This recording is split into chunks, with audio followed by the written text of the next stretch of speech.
Milwaukee Brewers free agent reports are already heating up as a brand new report has dropped detailing one player in specific that the Brewers are targeting. And this one is a very interesting one when it comes down to what the plan is going to be for the Brewers and their future at pitching. We're going to be breaking it down and going over who this is, why the signing is such a significant idea, as well as going over what this means going forward for the remainder of free agency and the pitching side of things.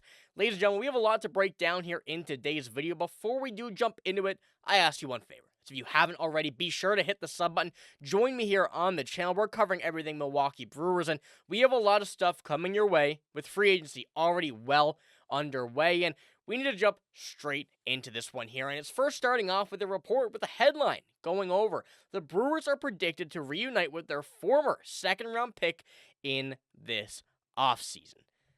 Now, when it comes down to it, there's a lot of people who this could be, but one in specific who has taken a serious leap in his career thus far is none other than Cody Ponce. And this is what MLB Trade Rumors writer Derek McDonald has projected that Ponce is to sign with the Brewers this offseason on a 2-year, $22 million deal. The price tag reflects confidence that Ponce's arsenal will translate effectively back to the majors, and since 2022, his fastball velo has climbed into the 94 to 98 mile an hour range, complemented by strong swing and miss offerings with his cutter, changeup, and curveball, a combination that makes him an intriguing target for teams seeking rotation help. And this is one that the Brewers are really looking at, mainly due to a few different kind of ideas, and we're going to be breaking that down here. He is a starter, a veteran starter, although the last few seasons have been split between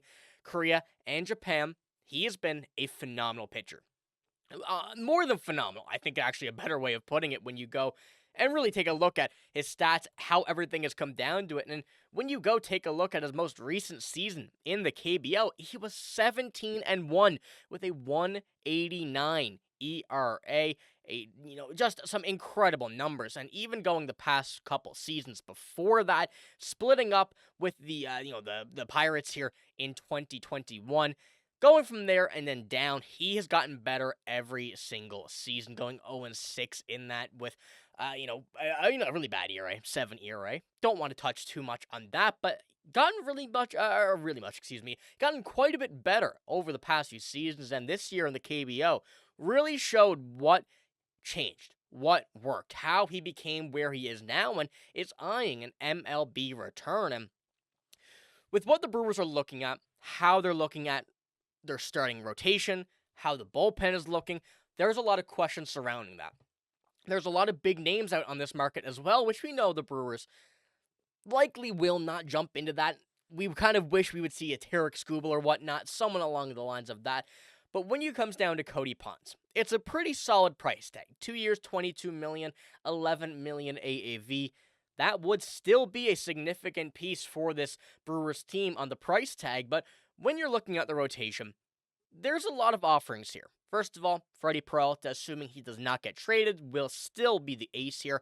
Jacob Misiorowski, Quinn Priester, Chad Patrick, and Logan Henderson. The oldest of those being Chad Patrick at 27 years old, and none of these pitchers over 30. And as I've mentioned here, and we kind of mentioned in our last video as well regarding Chris Bassitt, it certainly seems like someone, whether it be a older, style pitcher, whether it's someone who's just over, the 30s, someone who's been in the league for numerous seasons as Chris Bassitt has, they need a little bit more experience at the rotation.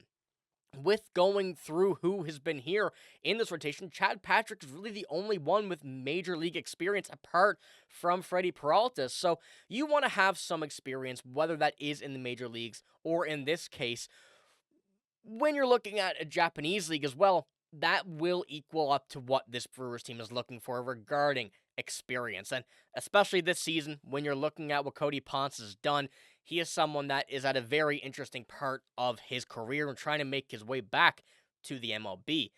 But when you look at right now, the bullpen as well, this is another big question as to if there are going to be any additions, any subtractions.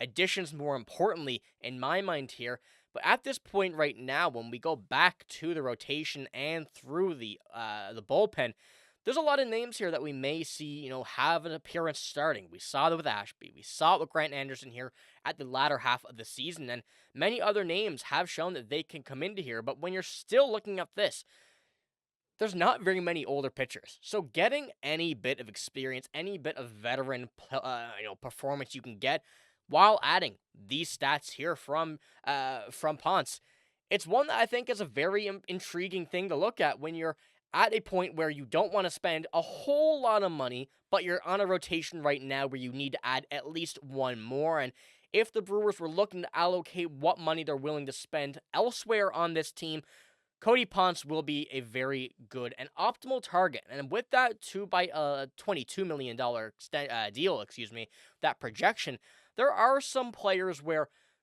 you could get a little bit cheaper. And especially when you're looking at how this Brewers team has their money allocated, you would be paid the same as William Contreras here, who will be getting paid more. Of course, should be getting paid more. Christian Yelich, $24 million. So at $11 million, he would be your highest paid pitcher on your roster. And at that point, still not a bad price tag because we know that the Brewers have a lot of young talent at a very cheap price, which is a major bonus for them. But the fact that they're still not spending a whole lot of money gives Cody Ponce this kind of extra idea here with this team of being another option that you wouldn't really get elsewhere.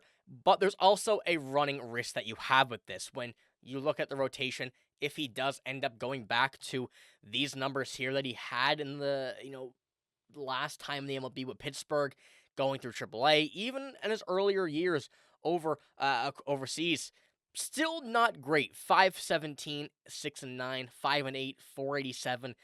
Those are not exactly ideal numbers. But when you look at this year, the innings, 17-1, his ERA, something clicked. And if that can translate to the MLB, the 31-year-old will be a very, very good talent that you'll want to run with throughout this season, and especially when we're going back from his days with Pittsburgh, the former second-round pick with the Brewers, and also now going to how he has been overseas in the KBO.